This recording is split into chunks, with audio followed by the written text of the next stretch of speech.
Hi everyone, welcome back to Ashley's Kitchen. Today we are making a delicious saucy steamed tofu with pork. Just look at that, silky tofu, rich meaty sauce, and those fresh topping. It's simple, comforting, and absolutely bursting with flavor. Alright, let's get started. Here I've got one block of firm tofu.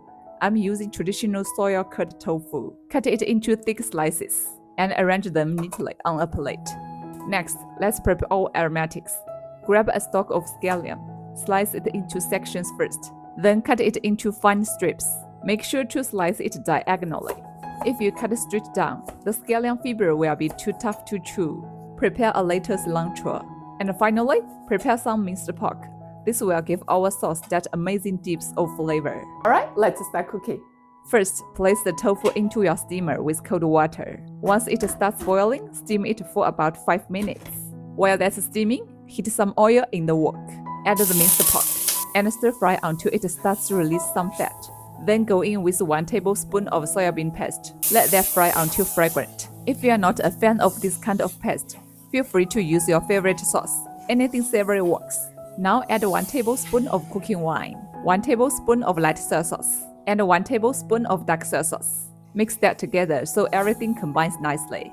Pour in about 150 milliliters of water and season 1 teaspoon of MSG and 1 teaspoon of sugar. We usually add a bit of sugar when cooking sauces like this.